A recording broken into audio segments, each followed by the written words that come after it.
My name is Jenny Robinson. I'm an OBGYN at Johns Hopkins Bayview, and I work in the Women's Center for Family Planning, which is a subspecialty clinic that provides complex contraception care and also provides care for women facing either abnormal or unplanned pregnancies. Women who have high blood pressure, who have poorly controlled diabetes or a seizure disorder, they might be taking medications that can impact how effective, for instance, a birth control pill might be.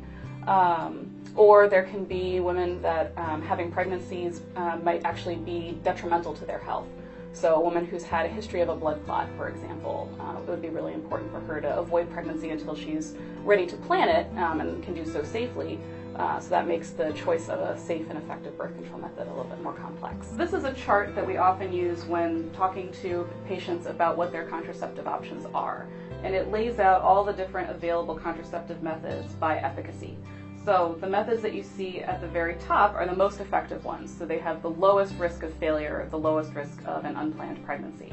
And those methods are the birth control implant, the different versions of the IUD, or sterilization, which is obviously permanent, so not necessarily going to meet the needs of somebody who does want future pregnancies. The next tier down are other reversible methods, which are more shorter acting. So things like the Depo-Provera shot, the birth control pill, the contraceptive patch, the vaginal ring, or the diaphragm, which is a barrier method. And then the bottom tier are the ones that have the highest failure rate. So those are methods such as male and female condoms, spermicide, withdrawal, or periodic abstinence.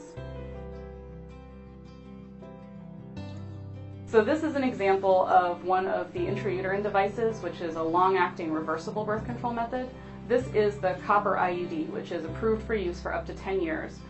So it's a nice option for women who want a long-acting birth control method but don't want to take away the option of having children in the future.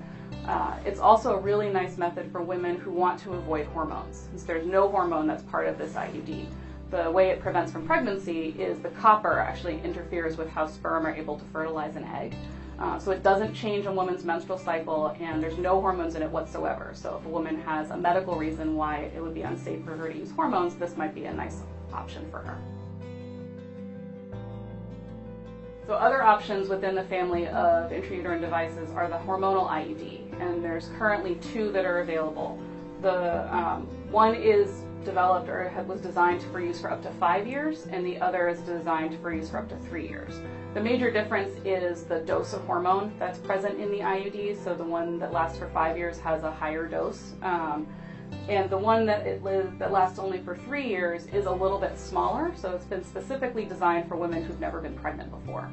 But both are options for women who have or have not been pregnant. And the benefit of the hormone in the IUD is it tends to make periods both shorter and lighter and less crampy. So not only do they provide really excellent pregnancy prevention, but they can also treat conditions like heavy periods or painful periods. This is the birth control implant, which also has a hormone in it. It's designed for use for up to 3 years, and this is just a little flexible plastic rod that releases the hormone slowly. The rod is placed under the skin of the upper arm, so it's not visible, but it should be palpable. So if a woman were to run her finger over the area where the implant is, she can feel it. But it's another example of forgettable birth control. Once it's placed, you don't have to do anything else. It's just there doing its job. It can also reduce the amount of bleeding that a woman has during her period, although it can cause a person's periods to become irregular. But it's very, very effective with a relatively low side effect profile. So it's a nice option, again, for someone who's looking for a long-acting but reversible birth control option. This is an example of the contraceptive vaginal ring. So it falls in the same category as the birth control pill. It has a similar combination of hormones in it as the pill, which means it contains both estrogen and progesterone.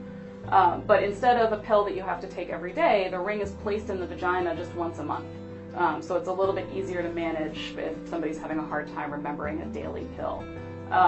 So the hormones get released into the vagina. It's a very effective way of avoiding pregnancy and has the same kinds of effects on periods as the pill does. So it tends to make periods very predictable and also tends to reduce bleeding. And it's really flexible. I think some people get a little nervous about the idea of placing and then removing the ring themselves, which is what that's designed to, or how it's designed to be used, but it's actually very easy to place and then take out. This is the updated version of the diaphragm, which is a barrier birth control method. So in the past, when women wanted to use a diaphragm, it usually meant coming into the office for a pelvic exam and being fitted with a diaphragm of the appropriate size. This version has been redesigned so that one size will fit most women, whether or not they have had a baby. So it makes the act of getting the diaphragm a little bit easier. And basically it's designed to be used with a spermicidal gel. So you place the spermicidal gel on the inside cup of the diaphragm, and then the diaphragm gets placed in the vagina so that it creates a physical barrier between the cervix and the uterus and the vagina, so that sperm are blocked from being able to get inside the upper part of the female reproductive tract. So in our clinic, we do accept most insurance plans, including Maryland Medicaid, and most insurance plans do cover all of these contraceptive options, including the long-acting reversible devices like the IUD and the implant. Some insurances in the past have required prior authorization, so patients would have to fill out an additional form before being able to get the IUD, but we've been able to streamline the process a lot of times so that people can come in, have a visit with one of us. If they select to use an implant or an IUD, very often we can place it the same day. So it makes things a little bit more convenient, doesn't require people to come back at a later date.